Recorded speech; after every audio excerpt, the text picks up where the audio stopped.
Alô, bom dia, estamos de volta nesta quinta-feira, dia 8 de fevereiro de 2024, sejam todos bem-vindos. Quinta-feira tensa no Brasil, mas enfim, eu não posso deixar de dar as notícias internacionais de todos os dias.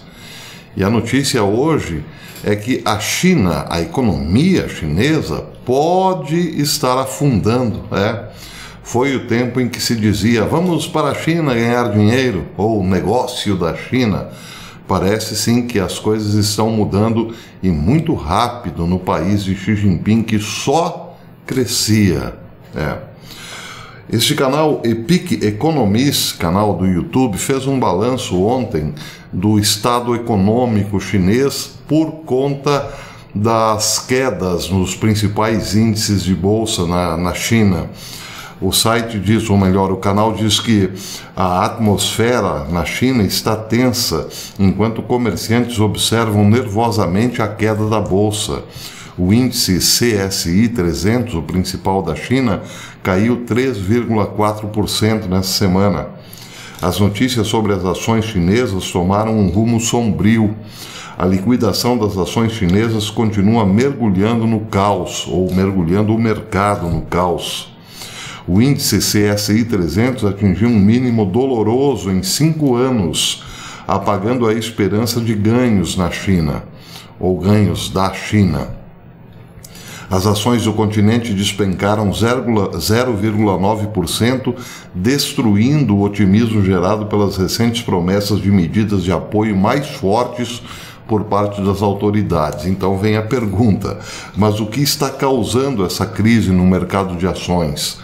É o mercado de ações de Hong Kong quem despencou primeiro. Bem, a resposta é que os mercados de ações da China estão lidando com uma perda de 6 bilhões de dólares do valor das ações chinesas e de Hong Kong desde o pico de fevereiro de 2021. Só este ano o índice Hang Seng despencou 10%. Os índices componentes Xangai e Shenzhen também registraram perdas. Essa queda levanta ecos na quebra do mercado de ações, levanta os ecos da quebra do mercado de ações dos anos de 2015 e 2016, refletindo uma crise de confiança entre os investidores preocupados com o futuro econômico da China. A liquidação das ações chinesas sofreu uma reviravolta drástica, mergulhando o índice-chave para um mínimo doloroso em 5 anos, o mais doloroso em 5 anos. Os ganhos da semana passada, alimentados pelo otimismo, evaporaram. O índice CSI caiu só na semana passada 0,9%, destruindo as esperanças alimentadas pelas promessas de medidas de apoio mais fortes. O mercado fecha abaixo do seu ponto promissor no dia 22 de janeiro. Deixou, naquele momento, investidores incrédulos. As expectativas de um enorme pacote de resgate na decisão do Banco Central de reduzir o rácio de resgates obrigatórios dos bancos aumentaram as esperanças, mas foi por pouco tempo, apenas para serem seguidas pela dura realidade de um declínio adicional nessa semana. Apenas em janeiro, o indicador de referência caiu 6,3%, marcando 6 meses consecutivos de perdas dolorosas. Os receios, diz o site, diz o canal, intensificam-se no meio do declínio implacável à medida em que as autoridades lutam para combater a deterioração das perspectivas econômicas e a iminente crise imobiliária plurianual. Recentemente, eu tinha dado essa notícia, um tribunal de Hong Kong tomou a decisão de que provocou ondas de choque no cenário financeiro. O grupo chinês Evergrande enfrentou uma liquidação forçada, aprofundando a ansiedade em torno da turbulência econômica. Como se isso não bastasse, o nervosismo percorreu o mercado devido às perdas associadas aos chamados derivados de bolsa de bola de neve e aos derivados estruturados em Hong Kong, adicionando outra camada de complexidade à crise contínua. Por trás desses números e manchetes estão pessoas reais, famílias em dificuldades, empresas que enfrentam incerteza e um país que enfrenta o peso dos desafios econômicos, de acordo com Evason Ling, diretor-gerente do sindicato do Bank Caprivi, em Singapura. O sentimento dos investidores ainda é extremamente pessimista em relação à China. Qualquer pequena recuperação impulsionada por notícias fragmentadas do governo nasce, mas logo morre, infelizmente, diz o canal. Não está claro se as questões estruturais da China podem ser resolvidas e até que ponto a liderança política, ou Xi Jinping, está determinado em dar prioridade ao crescimento. Para terminar, quando olhamos para o horizonte econômico, diz o apresentador do canal, é desanimador constatar que as perspectivas econômicas da China parecem piorar, ou estar piorando. Dados recentes mostram uma medida de contração da atividade fabril pelo 4º mês consecutivo. No entanto, os sentimentos aumentaram, o pessimismo aumentou com um potencial pacote de resgate destinado a mobilizar fundos, principalmente de contas offshore em empresas de empresas estatais chinesas, ou seja, resgatar quem está fora do país. Então, isso também aumentou o pessimismo, porque, de certo modo, as empresas onshore, então, ficariam desprotegidas. Bem, o cenário é ainda um pouco mais desalentador, mas eu não posso agora, neste momento, trazer todos os índices desse canal, porque levariam muito tempo. O fato é que, como disse no começo, parece que a onda "vamos para a China ganhar dinheiro" realmente esfriou.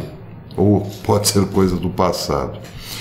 Bem, se a economia vai mal, a área militar vai super bem. Uma matéria bastante explosiva foi publicada ontem, hoje, no Daily Mail, dizendo que a China fez um avanço dramático em mísseis hipersônicos que voam rápidos demais para serem interceptados, alertaram autoridades de inteligência. Essas autoridades disseram que o DF-17 e seu sucessor, o DF-27, atingem agora velocidades próximas a cerca de 6.500 milhas por hora, o que daria aí quase que 10.500 quilômetros por hora. A matéria diz que são mísseis quase imparáveis, mas o quase aí é desnecessário. São praticamente imparáveis. O Daily Mail sugere que a China tenha desenvolvido essas armas para destruir porta-aviões, como, por exemplo, o porta-avião britânico HMS Queen Elizabeth. O Reino Unido, Austrália e Estados Unidos, que formam a aliança AUKUS, procuram freneticamente algum tipo de medidas preventivas. Os veículos hipersônicos planadores chineses voam em trajetória mais baixa do que os mísseis balísticos intercontinentais, tornando-os mais difíceis de interceptar, diz a matéria. Bem, a questão curiosa aqui é que esses mísseis podem atingir a velocidade de 10.500 quilômetros e percorrer, como estou mostrando aí no mapa, basicamente 8.000 quilômetros, a sua autonomia de voo, 8.000 quilômetros. Então eu fiz aqui uma projeção, um míssil desse partindo de Pequim, por exemplo, poderia sim atingir o Reino Unido. Vejam que isso numa velocidade imparável, 10.500 quilômetros por hora, e numa altitude relativamente baixa. Ou seja, está aí podemos dizer, mais uma arma do apocalipse. Bem, outra matéria importante também publicada no Daily Mail diz que a Rússia e a China estão unindo forças no Ártico, ou já estão unindo essas forças desde o começo da guerra com a Ucrânia.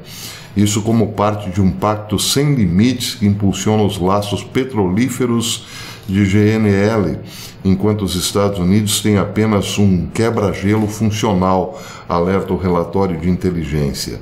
Então aqui, laços petrolíferos de GNL, incluindo também, claro, o gás natural.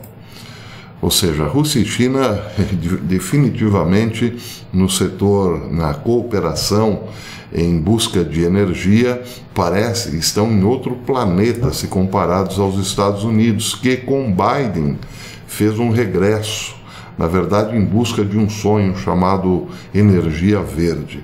E isso, claro, fará com que os Estados Unidos mais cedo ou mais tarde tenham que buscar esta alternativa dentro do seu próprio território, às pressas, mas isso, claro, com outra administração, o que parece ser cada vez mais difícil hoje imaginar que Trump possa voltar ao poder, já que todo o Deep State, como disse ontem, está preparado para ou prendê-lo ou simplesmente, enfim, fazê-lo desaparecer até as eleições, ou então criar aí um fator novo para que não hajam as tais eleições majoritárias. Mas isso é a opinião deste canal. Bem, tenho aqui outra notícia importante. Os Estados Unidos cancelaram o CPF do líder de uma milícia que comandou um ataque à base norte-americana na Jordânia.